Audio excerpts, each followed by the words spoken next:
Hi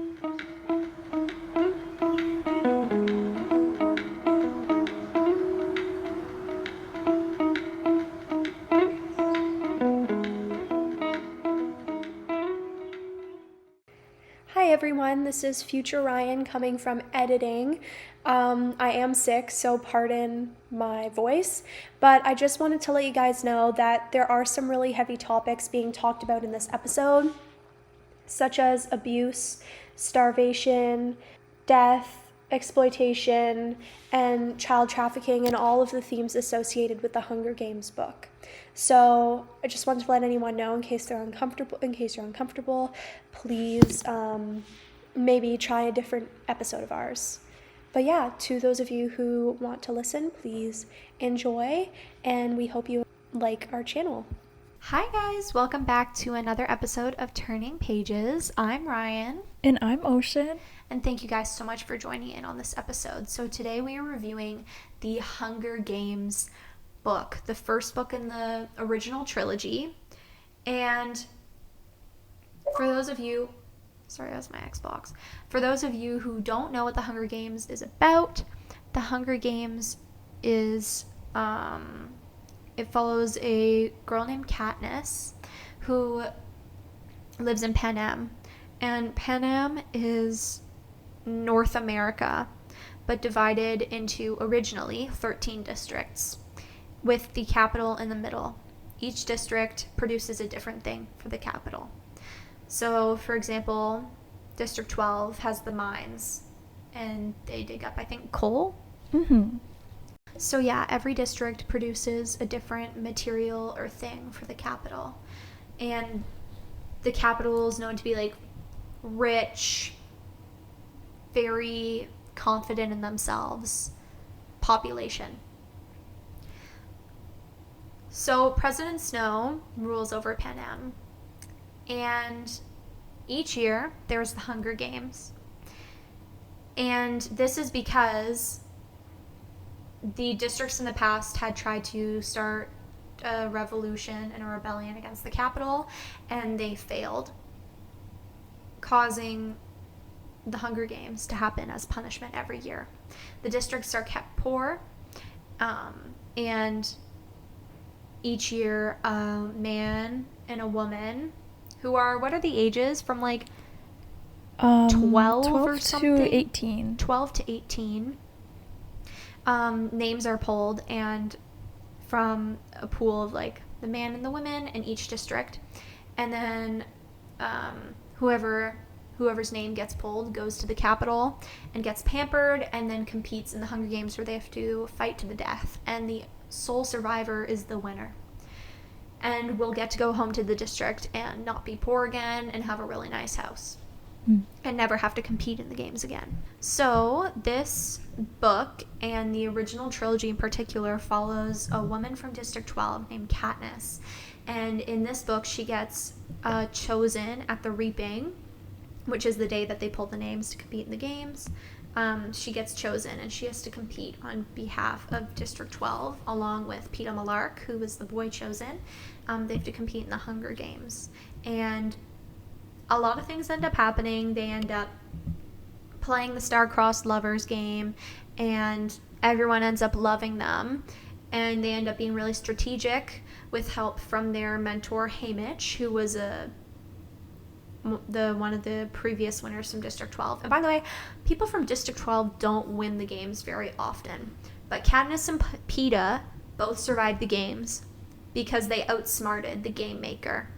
So they get to go back home, and they win the games. So that's basically this book, and we'll get into it in more detail. So just letting you know, there are spoilers ahead. Ocean, what did you think of this book? I have a lot to say about this book. And this is a reread for both of us. Like, we've both read these books before. How many times have you read this book? This is my second time reading it. I think I read it in, I want to say 12th grade. 11th, I think. 11th, yeah. Or did you just read Ballad of Songbirds and Snakes? No, I think I started off reading that, and then you were like, you have to read The Hunger Games. It's so good. And I'm so glad that you recommended them, because they are so good. Okay, where should I start? I want to start with, I think that The Hunger Games is really iconic because it kind of was what sparked the genre of dystopian books. And I watched like a YouTube video essay kind of today talking about how The Hunger Games was one of the only dystopian series that actually worked and was actually like had a logical premise, which I completely agree with. And I think it's a really good allegory for capitalism, and it's a really good, like, you can compare it to today in a bunch of different ways. And I think Katniss is honestly such a good character. There are some things I could criticize about the way that she's written, like her ending, but that's in the third book. But I think she's an incredibly well-written character, and she's such a good like representation of high-functioning anxiety and PTSD and how that can affect your personality. I really like how she's not really a likable character. She's not written to be likable. She's not written, I don't know, she's hard to like. And I think that's incredibly realistic given what she's been through. She's pretty emotionally stunted, which makes a lot of sense because It's District 12. Yeah, and you know, she's been through a lot from a young age. Her mother abandoned her and Prim emotionally.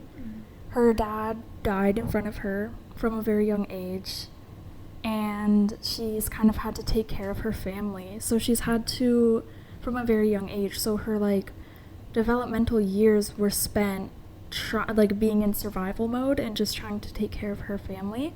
So she hasn't had time to develop emotional intelligence. The only thing she knows is protecting herself and thinking very critically about people, which makes a lot of sense. And yeah, I just think she's such a well-written character, and I think that, yeah, like, it's just such a good allegory for capitalism.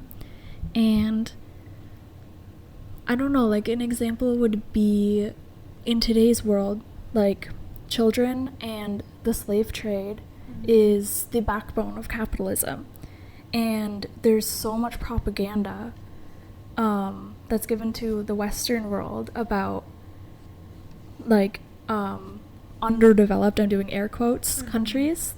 These countries aren't underdeveloped, they're overexploited, which is kind of what's happening in the Hunger Games. And can I interrupt for a second? Absolutely. That also reminds me of, I forget the name that they had in the book, but if someone did something particularly bad or that the capital disapproved of in one district, they'd take out their tongue and make them as their slaves. Yeah, the Avoxes. Yeah. Yeah. And I think that's pretty similar to, you can compare that to our world, where we're fed a bunch of propaganda and misinformation about like poor countries. I'm also doing air quotes because these like it's third world countries, that's the word for it, right? I think that's one of the older words for it, but I think... sorry. No. Because they are rich. They're rich in resources. They're exploited, and that's what's happening in the Hunger Games with the districts, is the districts are very rich in materials and people and population, but they're just over exploited by the capital, and the capital is fed propaganda that the districts are evil, violent, etc., which is just untrue. Yeah, because they want the capital to think, like, because how this whole thing started was the districts had an uprising and a bunch of violence was created. It was like a big war in the capital and the districts, and so they decided to put the districts in line and keep them in line, and so they keep everyone starving, they keep everyone poor, all that stuff, and then the capital is told that, like, they're disgusting, they're pigs, You know, Yeah. like they're told that the districts are like the people in there are gross, Mhm. and they think lesser of them. And I also think the Hunger Games are a reflection of how children and minors in the real world are exploited in so many different ways, like child trafficking, child slavery, and also in Hollywood, the over-sexualization, exploitation, and abuse of Yeah. children. It's disgusting. We abuse children in so many different ways in the real world, and I think this is like a simplified like reflection. Children are exploited and abused so much in so many different ways in so many different countries in our real world. And I also thought it was an interesting detail that they refer to the tributes as a man and a woman when they're referring to minors. And I think there's a lot of like court cases and laws involving children where they refer to them as man or woman. Like I've heard of like, sorry, this is morbid, but like sexual assault cases with 16-year-olds referred to as man or woman to make it seem like less or to kind of villainize, I guess, the victim and referring to them as man or woman, like, oh, it's actually not that bad, if that makes sense. Yeah, like they're an adult. They're not a child. Yeah. Like trying to make it seem like not as bad as it actually is. And like same with like actors and stuff, they're referred to as like men and women even when they're teenagers. When it's just like objectively teenagers aren't adults yet. They're still children, and I think it's kind of a way to desensitize the capital and the districts by referring to them as men and women and not children, you know, so no one questions it. And I also think that in the real world we exploit violence a lot, and we desensitize ourselves to violence, and we use people's suffering as... I mean, look at all the video games that are out now. Call of Duty, Fortnite, all of these games out that basically rely on violence. You're shooting people, you're stabbing people, you see people explode. Like, we are getting so desensitized to it. It's actually disgusting. And even like real life footage of people dying and stuff is all over the internet. And it used to be so much worse before there was more regulations on the internet. And I think like the concept of watching a bunch of children fight each other to the death and finding that incredibly entertaining isn't actually that far off and is not that unrealistic. And I think the Hunger Games is so much more realistic than, like, it's not just another like young adult dystopian novel for the capital, right? So they're used to seeing this horrific thing, and they can just, you know, turn a blind eye because it's not them, it's not going to happen to them, you know, since this district is so far away from them, it doesn't matter, and like, you know, they're not going to question, like, they're just so used to seeing these districts be overexploited, they're not going to question their own, like, what's the word? I guess like place in that exploitation, that maybe the things I'm consuming, the things that I'm buying are a direct result of the overexploitation of these districts. It was also like trying to put the districts against each other so there's no revolution, which I think is a really smart part of the plot that works really well. And I think that's also another purpose of the Hunger Games, because if like you're from District 5 and you see, you know, someone from District 10 kill your friend from District 5 in the Hunger Games, you're probably not gonna like District 10. Yeah. So, what are some of your favorite moments in the Hunger Games book? I would say definitely the scene where Katniss, I volunteer as tribute. That's such a good scene because it shows, even though Katniss, like, it's quite obvious she does not understand emotions. Like, she's always like, I don't have time to analyze how this makes me feel, or why is this person saying this or doing this, which makes a lot of sense. She still has capacity for kindness. She still is incredibly loving and protective, especially for her family. She's not a bad person. She's not a sociopath. She's not unempathetic. She's just protecting herself because that's how She's in fight or flight. yeah, like exactly, like she just has extremely high functioning anxiety. She's just in survival mode constantly because that's all she's known her entire life. But she still has so much kindness and love, and I think that, yeah, that's really sweet. Yeah. And it shows that she's a great person. 100%. I love all the moments with Haymitch in it. Haymitch is my king. Oh my god, he's such a king. And his book is fantastic. And I was thinking maybe we should read it whenever the movie comes out. I thought it was out. November. Ooh, we should watch it together. We should. In theaters. Haymitch is my king, though. I love that man. And some of my other favorite characters are introduced in Catching Fire. But Peeta is another one of my favorite characters. Peeta. I think Peeta, just in general, him with giving her the bread. So, like, Katniss was starving one day. She was trying to provide for her family, but she couldn't. Her father had recently passed away. This is like a flashback. And Peeta threw her bread from his bakery because his parents own a bakery. And even though he got in a lot of trouble for it by his parents, it gave her and her family food. Yeah. I love that scene because it shows kindness. Like, yeah, you're in a terrible situation and a lot of people may not help you. But Peeta did want to help, and he did, even though he knew that he would get in trouble.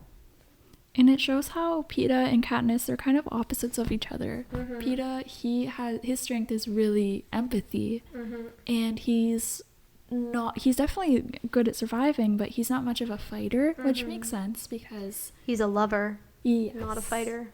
And he grew up, like, you know, in the family of bakers, so he always had access to food, and he didn't lose a parent or anything like that. He didn't need to hunt for his family. Obviously he had it rough because, like, they all grew up in District 12, but he was a bit better off than Katniss, so he didn't need to develop those, like, survival skills and that mindset of, I'm always in danger, I can't trust anyone, you know? Yep. And he's sweet and he's kind and he's Yes. empathetic. So who are your favorite characters? Haymitch. Haymitch. I think Katniss is my favorite out of all of them, and then Haymitch, Peeta, of course, and then Rue, I would say. Rue is such a sweetheart. Even I though love she wasn't Rue. there for very long, I love her. Yeah. Yeah. She was so sweet, and she was so important to Katniss's growth and story. Absolutely, yeah. Because she saw her sister in Rue. And the fact that Rue passed away, I think it started to make her realize that everything was corrupt even more, you know?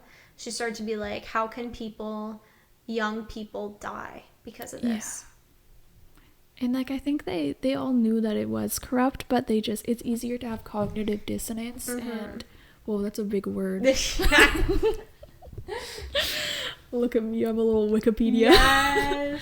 And, like, to kind of just, like, ignore and remove it because you think you can't do anything about it. But that's her moment where she realizes that this is not okay. And, like, I can't just accept this anymore. And she did decide to do something about it a little bit. Like, she covered Rue with flowers and gave her, like, somewhat of a funeral.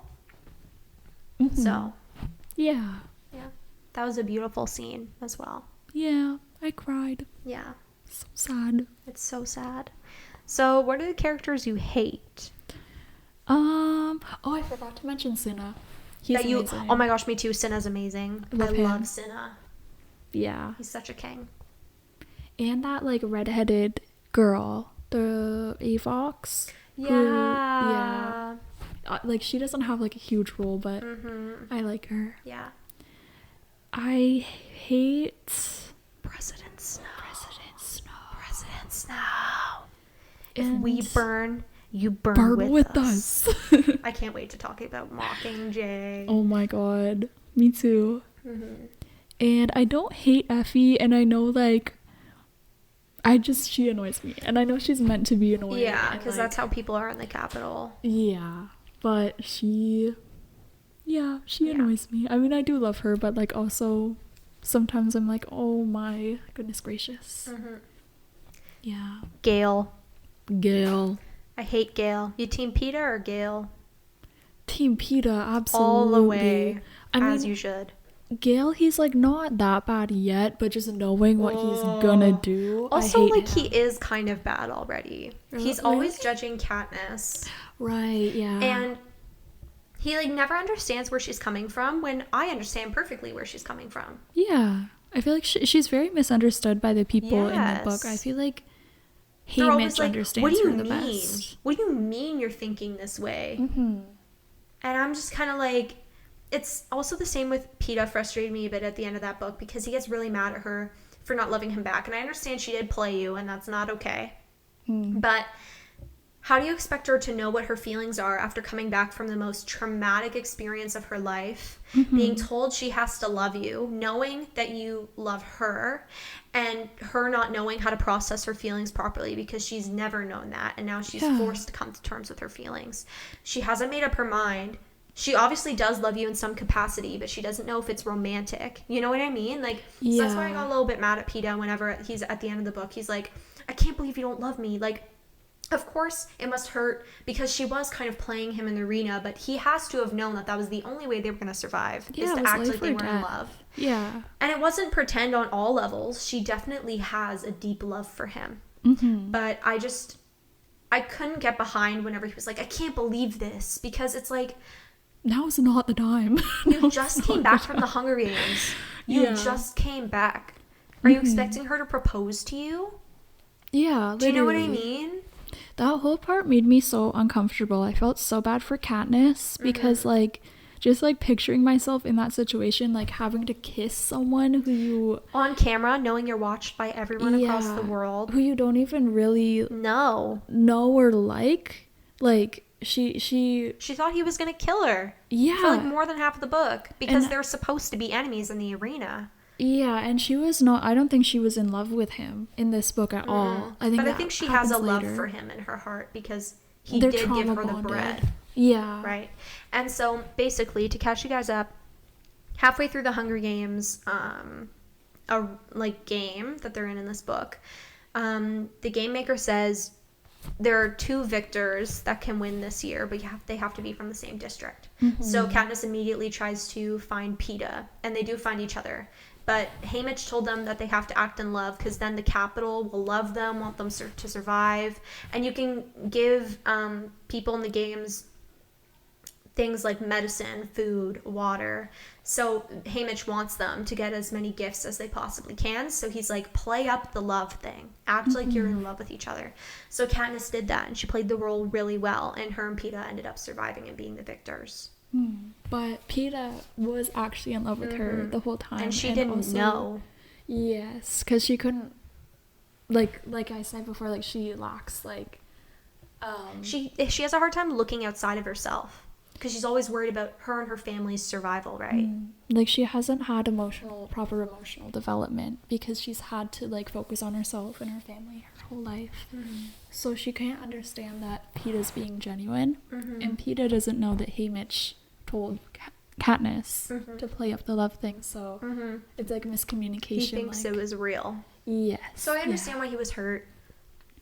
But also at the same time, he's, like, confessing his love for her whenever they're just coming back from the Hunger Games, about to go back home. And Katniss is like, I need time to figure out what's going on because I don't know what I feel for you. She literally didn't even say, I hate you. She was just like, I don't know what I feel for you. Yeah. He was like, I cannot believe this. And then he, like, ghosts her. Doesn't talk to her for, like, months. I feel like he should have been mad at Haymitch, not her. Yeah. Because it was his idea. Yeah. And, but like, even so... I don't blame him because he just went through an incredibly traumatic thing too. But and, so like, did she. They are, like, 17. So. Yeah, literally. But so did also... she too, right? And it's also, like, she never wanted to get married. She never wanted to settle down. She never wanted to have kids. Yes. So she's not thinking about people romantically. Like Gale. Gale's obviously in love with her, but she never thought of him that way. She always thought of him as a friend. As a comrade. So it's like... Also, coming back from the most traumatic experience of your life, I don't know about you, but I'm not going to want to kiss someone and be proposed to. Yeah. I'm going to need time to go to therapy and sort my feelings out before I do anything else. You know? So I understand her completely. She's she never wanted to settle down, and she wasn't in the mood to be romantic after the most traumatic experience. And I feel like that's just a bit out of character for Peeta, because he's like set up as like this incredibly patient, understanding, empathetic person, and then that was just, I don't know, it seemed out of character for him to not be able to understand. You're too traumatized to admit your feelings for me right now? Like, But yeah, that part just made me so uncomfortable. Like, poor Katniss. Like, but I still am Team Peeta, because overall, he redeems himself. He is a genuinely good person. Yeah. And he does eventually apologize for it in the next book, but we'll get to that in another episode. He's always been way better than Gale. Oh, yeah. And we'll talk about that again in one of the other episodes, because we start to uncover the layers of Gale and Catching Fire. And you're like, what a bleep. What a bomb. Can I spoil something that happens? In Catching Fire? Or in Hunger Games? I think it's in the last book. Yeah. But there was this interview I saw, and like the interviewer asked Jennifer Lawrence, he was like, why do you think the fan base doesn't like Gale? And she was like, I can't really spoil it, but it rhymes with he schmilled my sister. It was really funny. Oh my god, I love Jennifer Lawrence. Same, and we're also going to review all of the movies in another episode. Yes. So you guys stay tuned for that. We'll talk about the casting. We'll talk about what was similar to the books, all that fun stuff. So, what would you rate this book on a scale of 1 to 5? I think I want to say a 4. Whoa, really? Is that high or low? Low for you? I thought it was going to be way higher. Okay, maybe I'll give it a 4. No, I'm just saying, like, 2. I'm surprised. So why is it not like a full 5? I don't know. I think I really like it. Don't get me wrong. But I think I've just read, this is from my perspective, like from my perspective, not like, what was I thinking? What's the word? It's subjective. That's the word. But for me, I just feel like I've read, like, the writing isn't as good as some books I've read, or maybe it's just the writing style isn't my personal favorite writing style, which makes sense because it is young adult and it's for like kids and teenagers and stuff. And I feel like you can, I guess, tell, not in like a bad way, but I don't know if that makes sense. Yeah. So if it's not like as, I guess, engaging, I don't know. I think it's just like I've read things that I've enjoyed better writing wise and description wise. So it's like you're docking the points because of like the writing style. Yeah, but it's not bad writing style at all. I think it's just not my personal favorite. And same with, I think the world building is good, but I've also read better world building. More like in depth. Yeah. And I love like dystopian, actually I don't love dystopian books. This is the only one that I like. I find like a lot of other ones just don't work well. But it's just not my favorite genre, I think. Yeah. So, but other than that, I think it's amazing. Yeah. Yeah.